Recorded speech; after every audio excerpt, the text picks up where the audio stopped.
कौशल्या में हम लोगों ने देखा कि किसी भी कार्य को करने में उनके अंदर कुशलता बहुत अच्छा थी, कुशल थी।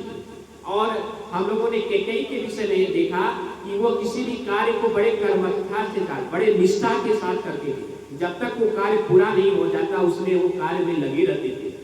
हम लोगों ने उर्मिला के सुमित्रा के विषय में देखा कि वो सुमित्रा के विषय में भक्ति भाव था।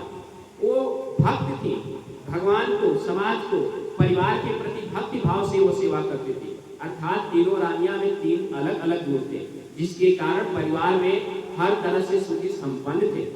राजा दशरथ जो थे वो अपने कर्तव्यों के लिए, अपने निधि के लिए गुरु के प्रति, समाज के प्रति, पुत्र के प्रति सम्मान रखते थे।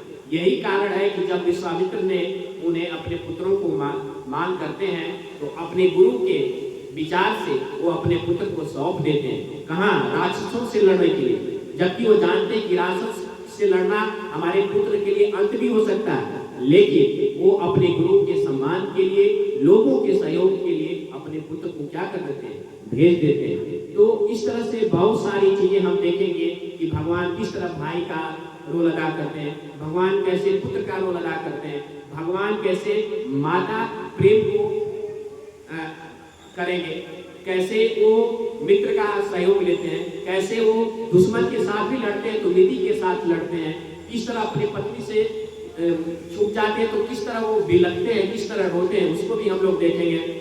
थोड़ा सा 4 लाइन हम बोल देते हैं माता के विषय में, क्योंकि इसके बाद फिर हम लोग जब जानकी के विवाह की तरफ जाएंगे तो माता का प्रसंग छूट जाएगा। तो माँ राम भले कौशल्या के पेट से पैदा हो, गर्भ से पैदा हो, लेकिन जो भी सीखे वो कैकेयी से सीखे। कैकेयी को, राम को अगर विश्व में प्रसिद्ध बनाने में अगर किसी का हाथ है तो कैकेयी का हाथ है, कौशल्या का हाथ नहीं है। कौशल्या ने भगवान राम को पैदा किया, लेकिन जो भी शिक्षा थी, जो भी नीति थी, वह सब सिखाया है कैकेयी ने। कैकेयी बहुत अच्छे रणक्षेत्र थे, वो बहुत कुशल घुड़सवार थी, वो रणकौशल बहुत अच्छा था, उनकी नीति बहुत अच्छी थी, वो शास्त्रों की ज्यादा थी। और भगवान राम अधिकांश कैकेयी के साथ ही रहते थे। और कैकेयी के गर्भ से न पैदा होते हुए भी राम कैकेयी के लिए भरत से भी ज्यादा प्रिय थे, और भरत से ज्यादा प्रिय होने के कारण वह हमेशा कैकेयी के साथ ही रहते थे। लेकिन विधाता का विधान कौन टाल सकता है? उनके दिमाग में मंत्रा ने बुद्धि भर देती है, और बुद्धि किससे भरती है? सरस्वती के माध्यम से। क्योंकि भगवान राम इस धरती पे आए हैं कुछ और कार्य करने के लिए। अगर वो राजा बन जाएंगे तो अयोध्या तक ही सीमित हो जाएंगे। उनको तो जाना है जंगलों में राक्षसों का वध करने, उन्हें तो जाना है समाज में एक नया नियम स्थापित करने के लिए। अगर वो राजकाज में ही फंसे रह जाएंगे तो सिर्फ अयोध्या तक ही सीमित रह जाएंगे। इसलिए उनको इस राज्य से बाहर करना है। और सरस्वती जाके मंत्रा और कैकेयी के दिमाग में बैठ जाती है, और कैकेयी को मंत्रा करती है कि जिस राम को तुम मानती हो, जिस राम को तुम इतना मानती हो, वो कल राजा बनने वाले।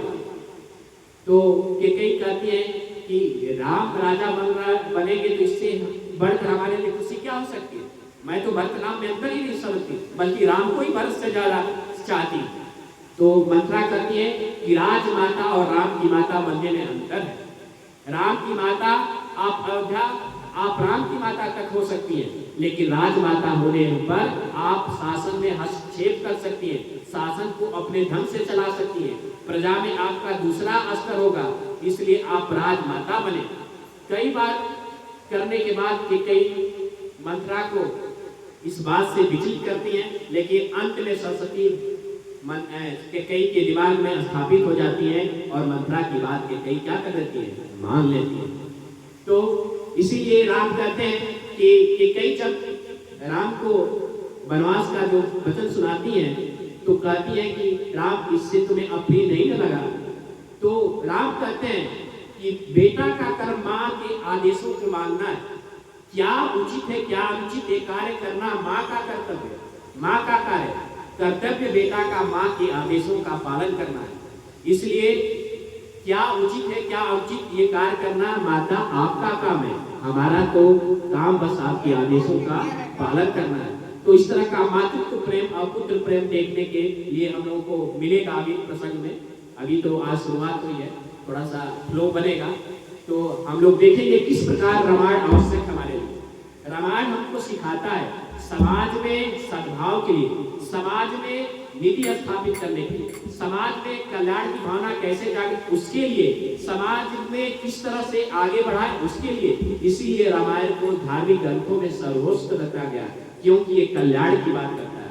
इसमें राम के चरित्र का वर्णन है, और राम का चरित्र का वर्णन है, अर्थात हम समाज में किसके साथ रहते हैं? पुत्र के साथ रहते हैं, पिता के साथ रहते हैं, पत्नी के साथ रहते हैं, भाई के साथ रहते हैं, मित्र के साथ रहते हैं, दुश्मन के साथ रहते हैं। और एक हमारा नियम है, हमारा एक संविधान है जिसके अनुसार हम इस देश में निवास करते हैं।